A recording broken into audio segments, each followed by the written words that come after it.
This Tennessee History for Kids video is sponsored by the HCA Foundation, helping kids learn about the great state of Tennessee.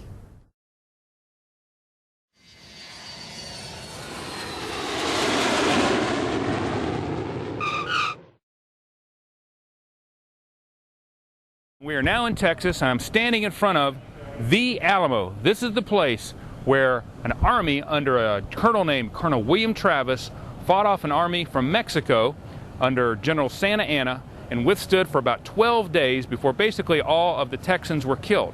And one of the reasons that we're here, the main reason we're here, is that about 30 of those Texans were originally from Tennessee, including someone named David Crockett. I think we know who he is. So this is the Alamo, and we're going to check it out today because I hear that there's some of these Tennesseans we might be able to meet. Wouldn't that be great? Now, this actually isn't where the Alamo began when the battle took place. The actual Alamo battle went all the way around this city square. So some of these stores were actually inside the Alamo when the battle took place in 1836. Let's get in here and hopefully meet some of these Texans who are originally from Tennessee.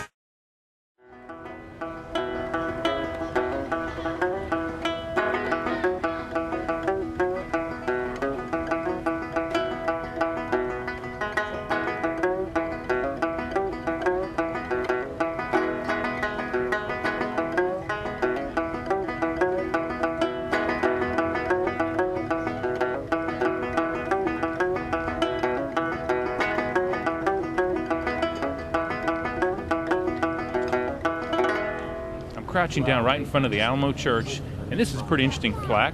It says, "Legend states that in 1836, Lieutenant Colonel William Barrett Travis unsheathed his sword and drew a line on this ground before his battle-weary men, stating, 'Those prepared to give their lives in freedom's cause, come over to me.'" And it's the plaque right here, and it shows where legend has it that he drew a line in the ground right there. Pretty important place for people from Texas, and pretty important place for people from Tennessee as well. Now when you go to the Alamo today, it's a beautiful park with trees and plants and nice neat sidewalks. It was nothing like that after the battle in 1836. In fact, this model gives you some idea of what rubble remained after the battle against General Santa Anna. We are in the presence of none other than Colonel Travis. Colonel Travis, I'm History Bill. Nice to meet you, sir. Tennessee History for Kids. Tell us about what happened here at the Alamo. Why is it so important in your life? Well, it was my first major command, actually. Actually, my only command. But what we were trying to do here was organize a rabble of a mixture of men, whether they were regular troops or volunteers under Colonel Bowie, who I'm sure you've heard of, and tried to set up a defense here. We view this as the key to Texas. Basically, we had driven off several assaults on the garrison, the compound here by the Mexican army, who had surrounded us, and they finally made their main assault early dawn on the 6th of March. From which direction? From all around. All around. We had troops from behind us, in front of us, all around.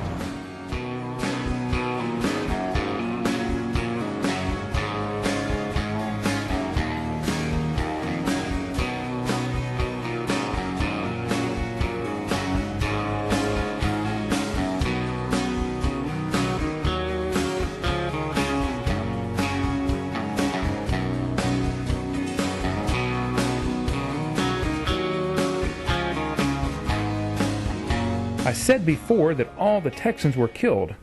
Well, as it turns out, there were several women and children who were spared, but the only Anglo woman was from Bolivar, Tennessee. Her name was Susanna Dickinson, and believe it or not, I met her at the Alamo that day. I was here with my husband, Almaron Dickinson. And did he survive? He didn't survive. He did not survive the battle. He died with the other 189 men here at the Alamo. What happened to you after the battle? Well, myself and the other women were found by the Mexican soldiers. And then they escorted us back across the river to see General Santa Anna, and he let us go. In fact, General Santa Anna chose me to give a letter to, which I carried to General Sam Houston. And the letter told Houston that he better surrender and give up this fight for independence. So the message about what took place here at the Alamo was delivered by a woman from Tennessee to a man originally from Tennessee. That's exactly right. Interesting. Well, thank you very much. You're welcome.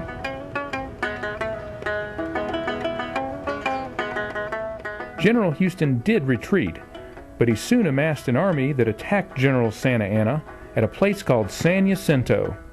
Crying out, "Remember the Alamo!" Houston's soldiers crushed Santa Anna's army, paving the way for Texas to become an independent country and later a state.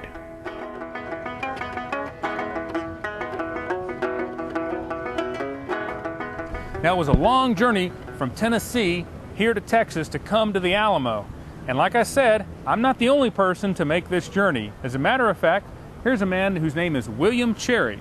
Mr. Cherry, what part of, you said you're from Tennessee? I came from around Nashville. Hey, that's where I'm from, around Nashville, just like you. And you were here during the years shortly before the battle that we talk about when we're here, isn't that right? I came down before the Revolution looking for land.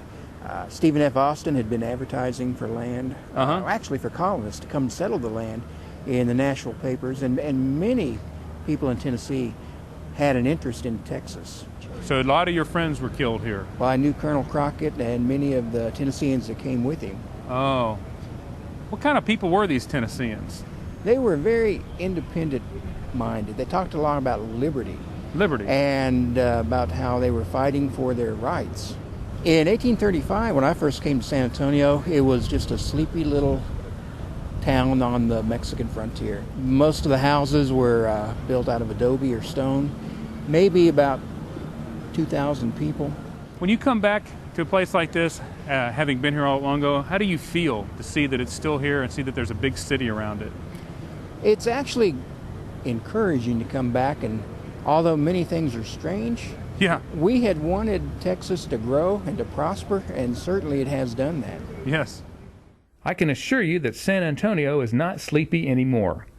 It's a big city that takes great pride in its history. When it was time for me to go, I felt like leaving part of me behind, and to make sure they didn't forget the Tennesseans who gave their lives here, I donated this Tennessee flag, which came from the Tennessee General Assembly.